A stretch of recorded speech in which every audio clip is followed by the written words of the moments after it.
Hola, en este video continuamos con la explicación paso a paso de esta gran profecía que viene siendo lo que es el Apocalipsis o el libro de la revelación de San Juan el teólogo. Iniciamos entonces con el capítulo 2, parte 3. Continuando entonces en el versículo 12, del capítulo 2 dice: y escribe al ángel de la iglesia que se encuentra en Pérgamo. En ese entonces, Pérgamo lucía de esta manera. Pérgamo se encuentra en esta posición. Lo que hoy es Turquía. En esta parte de por acá se encontraba Pérgamo. Así es que Pérgamo se puede decir que está dentro de Turquía, lo que hoy conocemos como este país. Entonces, donde dice que en este versículo escribe el ángel de las iglesias que se encuentran en Pérgamo, aquí nuevamente Jesús le menciona a Juan que le mande una carta al dirigente, a esa persona que está a cargo de esa iglesia que es Pérgamo. Hoy en día, esta carta está dirigida a todo el cuerpo de creyente, es decir, a toda esa persona que cree en Jesús, en Dios, está dirigida a esta carta, para que entendamos el mensaje que nos quiere dar Jesús y nos pongamos muy atentos a los cambios que se deben de realizar como persona para que seamos cada vez mejor ante los ojos de Dios de Jesús. Así es que hay que poner atención cuál es el mensaje que en su momento Jesús mandó hacia la iglesia de Pérgamo, pero que hoy en día está dirigido a toda esa persona, a ese creyente. Continuamos entonces con el versículo 12, en donde dice: el que tiene la espada aguda de 2 filos dice esto. Esta espada de doble filo ya fue mencionada en versículos anteriores, y aquí nuevamente Jesús hace referencia de dicha espada, que él usa y usará en un futuro, por lo que podemos entender que es un arma muy poderosa, el cual servirá para separar o para matar. El ser humano como tal tiene pecados, y esta espada que se menciona aquí, esta espada de 2 filos, Jesús la usa para, como mencionamos anteriormente, para matar esas cosas que hace que el hombre muera, en el sentido espiritual. Es decir, que Jesús usará y usa esta espada para esos pecados que nos hacen caer. Y también recordemos que esta espada de doble filo lo acompañará en la segunda venida cuando regrese a la tierra. Esta espada la usará y será parte de él. Continuando entonces en el versículo 13 te dice: yo conozco tus obras y dónde moras. Al mencionar que conoce nuestras obras, Jesús hace referencia de que él no habla solo por hablar, sino que habla con conocimiento de causa. Porque como nos conoce muy bien, Jesús nos conoce a fondo, y lo podemos ver porque aquí te dice: yo conozco tus obras y dónde moras. Conoce nuestros pensamientos, conoce nuestras obras, y no solo conoce nuestros hechos y actos, sino que también conoce exactamente en dónde nos ubicamos o en dónde nos encontramos o dónde hemos estado. Continuando entonces con el versículo, te dice que él conoce tus obras, conoce nuestras obras y dónde moras, dónde está el trono de Satanás, y retiene mi nombre y no has negado mi fe. Es decir, que no solo conoce dónde te encuentras, sino que en cierta forma moramos donde está el trono de Satanás, y tú retienes que el nombre de Jesús y no has negado mi fe. En esta parte Jesús, Dios, conoce exactamente dónde se encuentra esta iglesia. En este caso es Pérgamo, que es donde está en el trono del diablo. Actualmente, esto se entiende que Dios conoce que siempre estamos siendo tentados y estamos siendo atacados por Satanás y por esta tecnología que Satanás utiliza, como viene siendo el internet, la radio, televisión y celulares, etc. Esta tecnología el diablo la usa para estarnos tentando y tratando de que nosotros pequemos. Hoy existe y estamos muy expuestos a este tipo de situaciones satánicas, pero a pesar de esto, Dios nos hace referencia de que Él conoce esas tentaciones, esos hechos, y que Él está ahí para no dejarnos caer.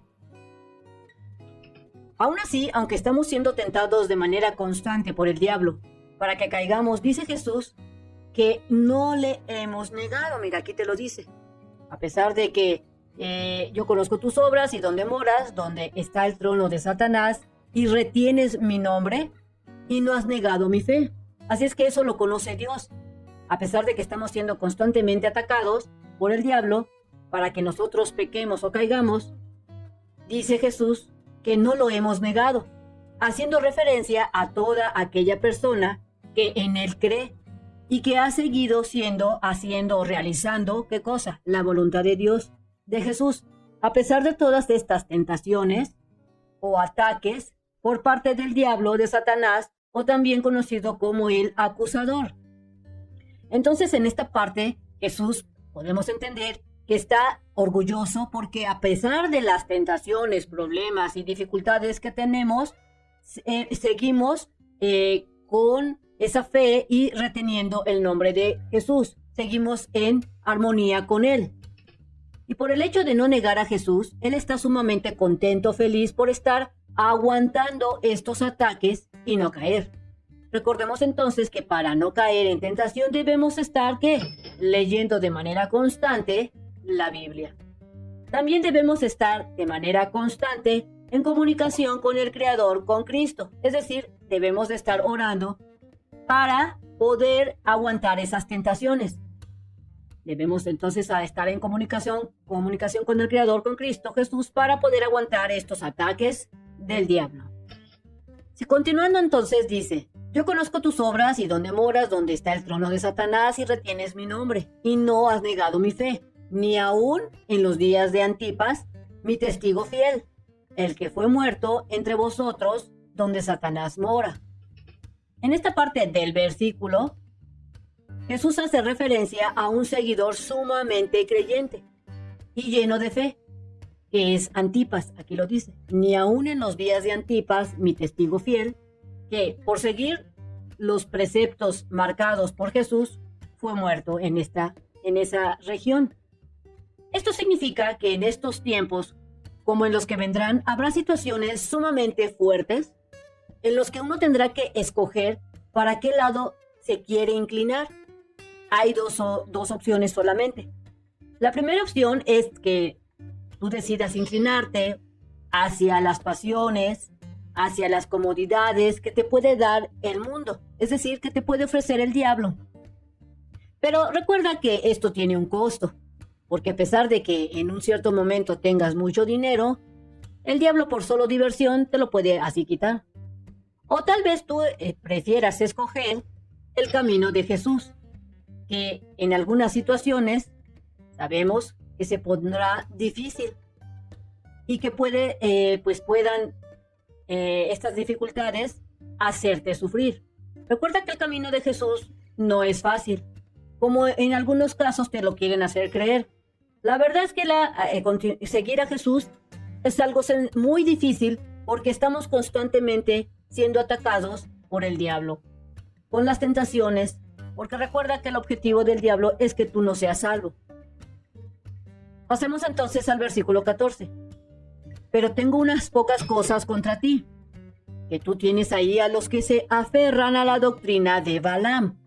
A pesar de que Jesús está muy feliz y contento de que no hemos negado su nombre, aquí Jesús a esta iglesia le dice, y hoy en día nos los está diciendo a nosotros, es que tiene algunas cosas en contra de nosotros, del cuerpo de creyentes.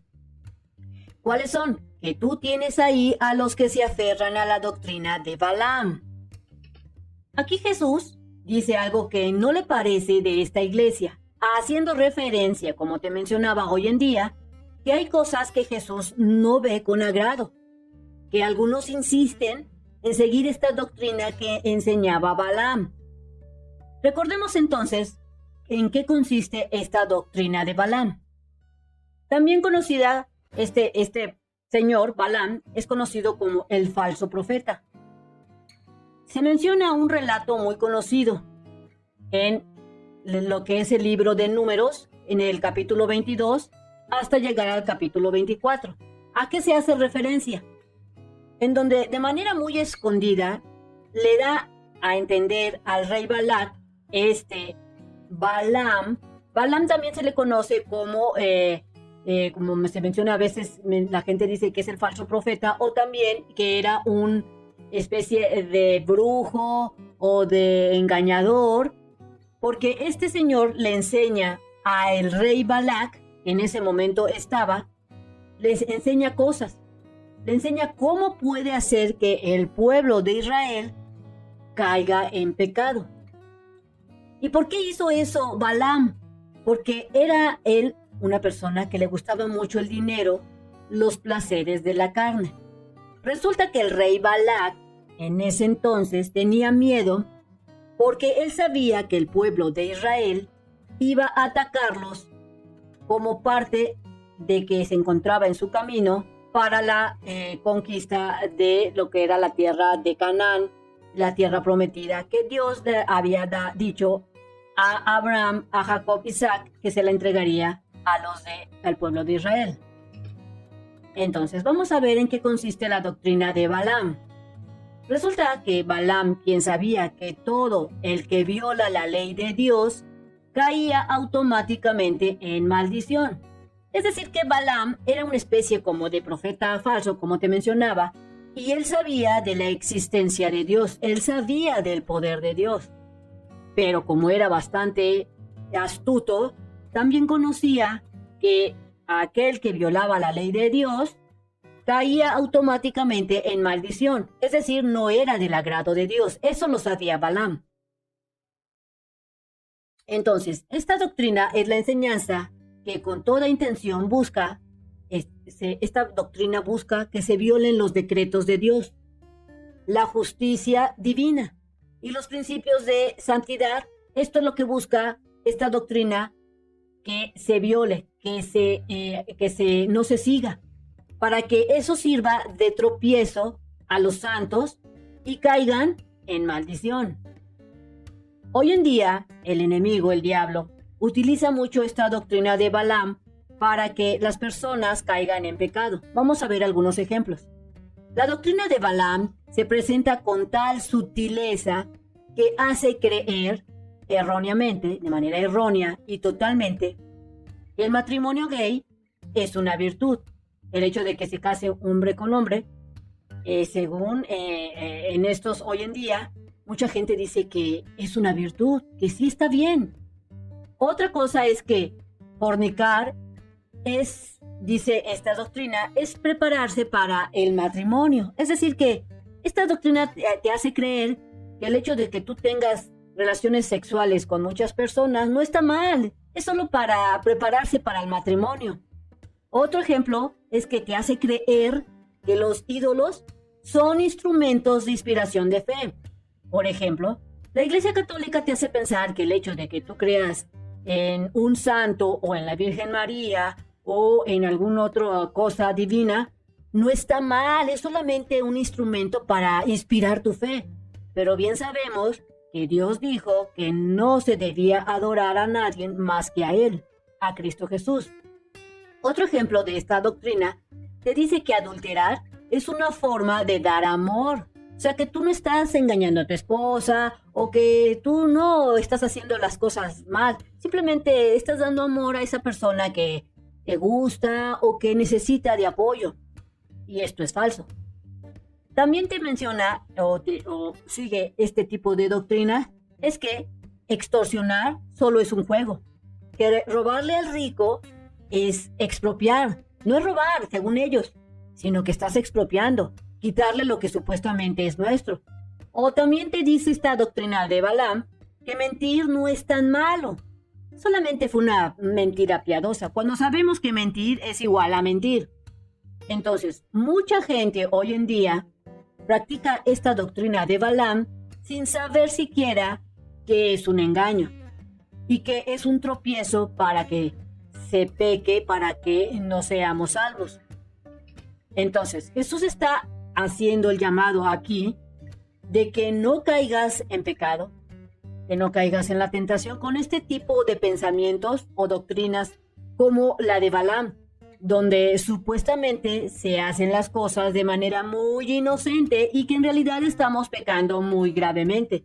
Y eso nos los está advirtiendo Jesús para que no caigamos en este juego perverso y no estemos pecando. Mira, aquí lo está advirtiendo. Pero tengo unas pocas cosas contra ti, que tú tienes ahí a los que se aferran a la doctrina de Balaam. Y ahorita ya mencionamos varios ejemplos de esta doctrina.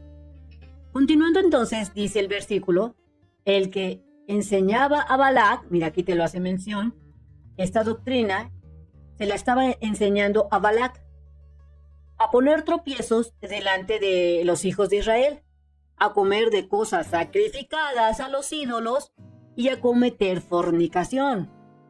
Todo esto, Balaam, este falso profeta o este falso espiritista o brujo, le estaba enseñando a este rey Balac estas cosas para que el pueblo de Israel cayera y pecara.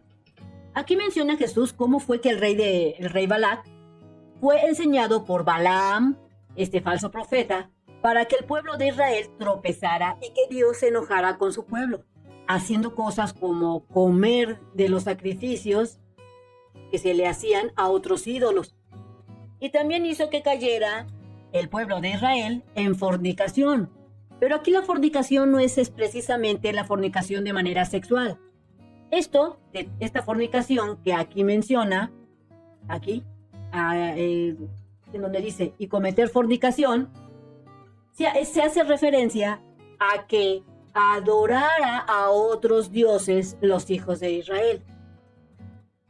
En esta parte cuando dice, el que enseñaba a Balac y a poner tropiezo delante de los hijos de Israel, a comer de las cosas sacrificadas a los ídolos y a cometer fornicación, a esto se hace referencia. La fornicación es cuando, de manera espiritual, se adora a otros dioses, diciendo que solo era para aumentar la fe o que era algo inocente, y eso trajo tropiezo para el pueblo de Israel.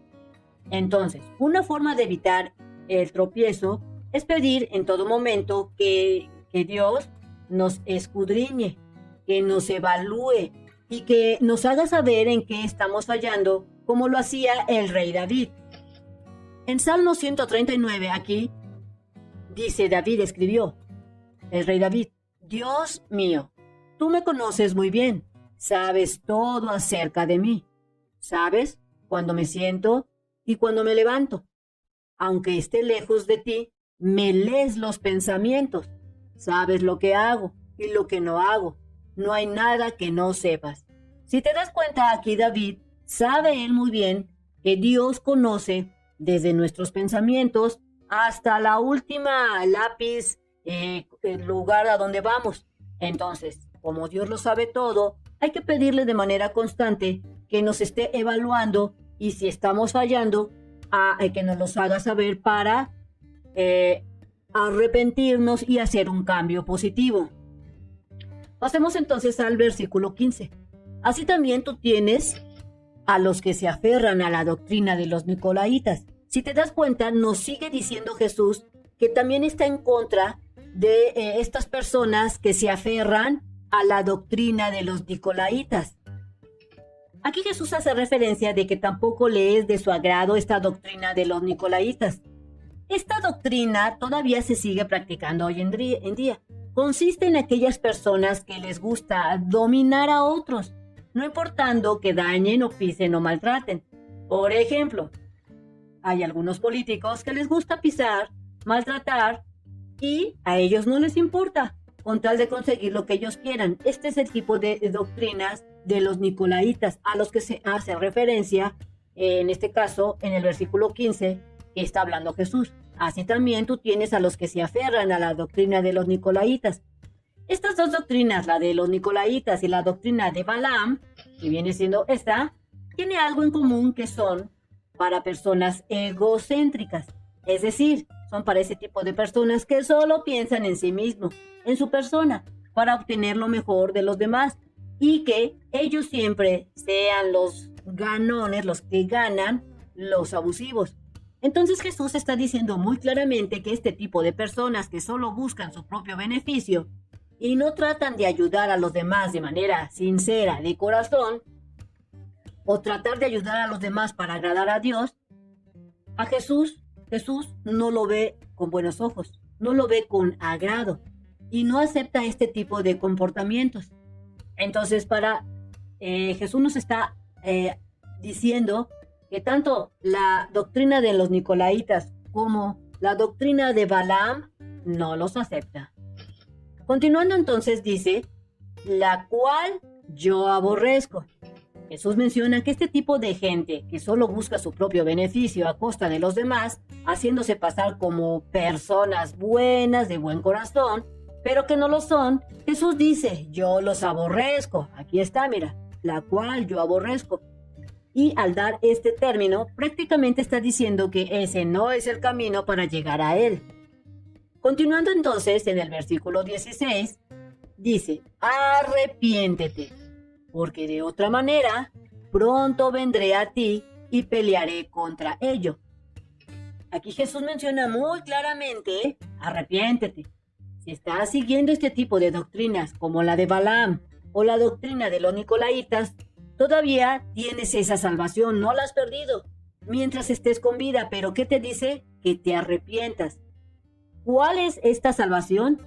La salvación es que te arrepientas, que hagas un cambio en tu vida de manera permanente, dirigida hacia Dios, hacia Jesús.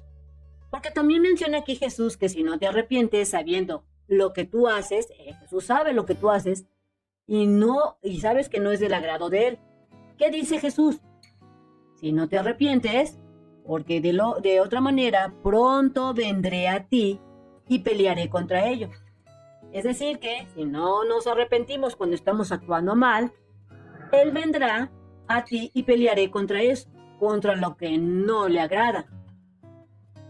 Y si tu comportamiento no le agrada, entonces te apartará de Él, de su presencia. Y eso te puede llevar a que no tengas el tiempo suficiente de arrepentirte, porque a lo mejor el orgullo te evita que tú veas realmente que la estás regando, o que si nosotros dejamos que el orgullo o que la necedad nos ciegue, estamos perdiendo ese tiempo. Y si te alcanza la muerte, porque recuerda que somos humanos, si nos alcanza la muerte, será ya muy tarde para este arrepentimiento. Y pues simplemente Jesús, una forma de atacar es, me aparto de ti, y si tú quieres hacer las cosas a tu manera, a ver cómo te va. Continuando es que dice, pronto vendré a ti y pelearé contra ellos con la espada de mi boca. Menciona aquí Jesús muy específicamente que cuando Él esté peleando contra este tipo de doctrinas, las de Balaam y las de los nicolaitas, no atacará con suavidad, sino que utilizará esta espada, la que sale de su boca, que sabemos, porque así lo ha dicho, que sirve para separar o para generar su ira contra esos que no le agrada. Por lo que podemos entender entonces que cualquier acto, por muy simple que éste sea, y que pensemos que no tiene consecuencia, lo mejor es arrepentirse. Recuerda que arrepentirse es hacer ese cambio de lo malo hacia lo positivo y aceptar que efectivamente la regamos y empezar a actuar de manera positiva. Hay que arrepentirse de manera rápida y cambiar nuestros actos para evitar confrontación con Jesús, con Dios, y que no vaya a ser por mala suerte que nos agarre la muerte. Recuerda que somos humanos y ya no tengamos ese tiempo de arrepentirnos o de pedir perdón a esa persona que le hicimos algún daño, o de hacer lo correcto, o de regresar lo que robamos, entre otras cosas. En el versículo 17 dice, el que tiene oído oiga lo que el Espíritu dice a las iglesias. En esta parte del versículo nos menciona Jesús que aquel que entiende lo que se ha mencionado anteriormente acerca de evitar pecar usando las artimañas de los nicolaitas o de Balaam, hay que entender para poder seguir haciendo lo correcto. Al que venciere, le daré a comer del maná escondido. Aquí se entiende que aquel que se arrepiente y hace un cambio verdadero y evita seguir estas prácticas de los nicolaitas y de lo que enseñó Balaam, que son cosas que traen pecado y que no es del agrado de Dios de Jesús, si se da ese arrepentimiento, ese cambio verdadero, Jesús les dará de comer ese maná, que viene siendo ese sustento para poder así aguantar las tribulaciones, los problemas. Ese es ese apoyo que Jesús nos da, que nos enfrentamos día con día. Es decir, que estaremos aceptando que Dios nos guíe y nos proporcione lo necesario para seguir adelante. Así es que tú quieres comer de ese maná, déjate guiar por Dios para que cuando vengan los problemas, Dios te dé ese respaldo.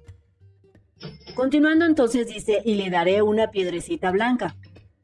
Además Jesús menciona que también les proporcionará una piedrecita blanca por ese arrepentimiento, ese cambio que evitará que sigas pecando. Antiguamente, en la época que se encontraba esta iglesia de Pérgamo, en algunas regiones se acostumbraba a que cuando se estaba juzgando a una persona y estaba ya el juicio por terminar, si se le proporcionaba una piedra blanca al acusado, significaba que obtenía el perdón o que había ganado el juicio a su favor, pero si se le daba una piedra negra, significaba que estaba condenada o que iba a recibir el castigo. Entonces, si te das cuenta, aquí Jesús al decir que se te dará esa piedrecita en nombre de, y con esta piedrecita blanca, significa que si tú te arrepientes, te está dando el perdón, así como ese apoyo que Dios da. Entonces, podemos entender que Jesús al decir que aquel que venciere le daré una piedrecita blanca, significa que Dios lo perdonó y que está caminando conforme a los preceptos que Dios y que Jesús ha marcado. Continuando entonces, tenemos que, y en la piedrecita, un nombre nuevo escrito. Aquí se menciona que no solo te dará ese perdón por el arrepentimiento que tienes, sino que también al darte esa piedrecita blanca, te dará un nombre nuevo, que viene siendo un nuevo carácter, es decir, una nueva forma de pensar, de actuar para bien. Prácticamente te estaría reconfigurando para hacer el bien.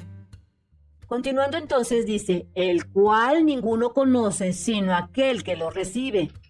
Aquí Jesús menciona y dice que solo esa persona que recibe esa piedrecita blanca conocerá su nuevo nombre, su nuevo carácter, haciendo referencia de que cada creyente es único, es irrepetible y que somos especiales de forma individual para Jesús, para Dios. Así es que la pregunta es, ¿tú quieres ser especial para Dios? Entonces hay que arrepentirse, hay que hacer ese cambio verdadero para que Jesús nos dé del maná y nos dé esa piedrecita blanca que contiene nuestro nuevo nombre, nuestra nueva forma de ser. Recordemos entonces la conclusión de esta carta dirigida en este caso a la iglesia de Pérgamo, pero que actualmente está dirigido a los creyentes, donde se menciona que desde el momento en que aceptamos a Cristo Jesús como nuestro Salvador, nuestro Redentor, estamos siendo salvos y que estamos aceptando vivir conforme a los preceptos que Jesús ha marcado. Por lo que hay que evitar a toda costa seguir las cosas como lo hacían los nicolaitas, que solo pensaban en sí mismos, aprovechándose de todas las personas y que actualmente siguen existiendo nicolaitas, queriéndonos dominar y aplastar, queriendo aplastar al prójimo, haciéndose pasar como buenas personas. Del mismo modo, se tienen que evitar seguir las doctrinas de Balaam, donde se caen en pecado y se busca una disculpa para caer o creer que según somos muy agradables al agrado de los hombres, pero que no lo es para Dios. Tal vez podamos engañar a los humanos, pero no a Dios. Vamos a ver un ejemplo. Muchas personas que tienen su pareja del mismo sexo, mujer con mujer o hombre con hombre, se sabe que sabemos que esto no lo acepta Dios. Es decir, los gays no los acepta Dios. Nosotros como personas humanos tenemos que tener un respeto, pero Dios no lo acepta. Se sabe que esto no lo acepta Dios, que no lo acepta Cristo como bueno, no lo ve con buenos ojos. Y lo podemos ver en 1 Corintios, capítulo 6, del versículo 9 al 10, que dice, ¿no sabéis que los injustos no heredarán el reino de Dios? No os dejéis engañar, ni los fornicarios, ni los idólatras, los que están adorando a otros dioses, a otros santos, ni los adúlteros, ni los afeminados, ni los que se echan con varones. Si te das cuenta, afeminados o que se están echando varón con varón, varones, ni los ladrones, ni los avaros, ni los borrachos, ni los maldicientes, ni los estafadores heredarán el reino de Dios. Así que es muy claro que Dios no acepta esos comportamientos. Pero, ¿qué es lo que dice unas personas o algunos usando la doctrina de Balaam? Donde quieren torcer, manipular otro pasaje bíblico que es, ellos quieren decir que no es cierto, que Dios, que Jesús sí acepta el estilo gay. Y ellos se basan en Juan capítulo 13, versículo 34. ¿Qué es lo que dice?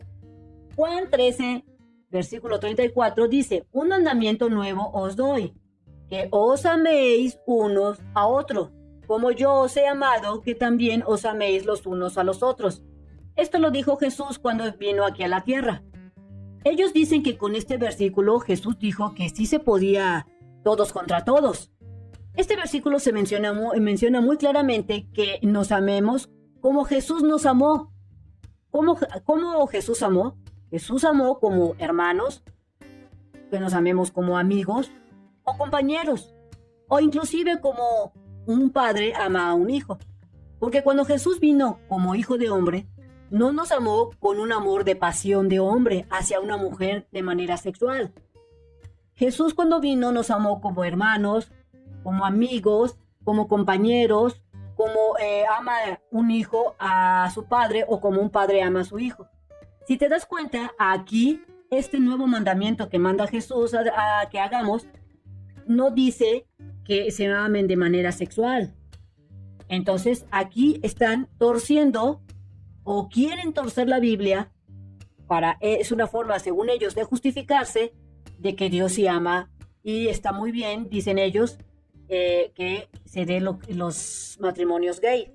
Entonces, unos quieren disculparse su homosexualidad ante los hombres. Tal vez ante los hombres se puedan disculpar y pues se les respeta, pero ante Dios a Dios no se le puede engañar, diciendo que lo que hacen es aceptado por Dios, por Cristo Jesús, pero eso es mentira. Entonces, no dejen que entre el pecado a sus vidas. Si te sirvió este video, transmítelo. Nos vemos en la siguiente enseñanza. Y recuerda que no importa el mensajero, sino el mensaje. Lee la Biblia de manera constante y no te dejes engañar por los falsos profetas. Si hay algo que te causa ruido, apóyate en la Biblia. No aceptes por aceptar las cosas. Siempre vea la Biblia y confronta a aquellos falsos profetas. Nos vemos en la siguiente enseñanza. Bye bye.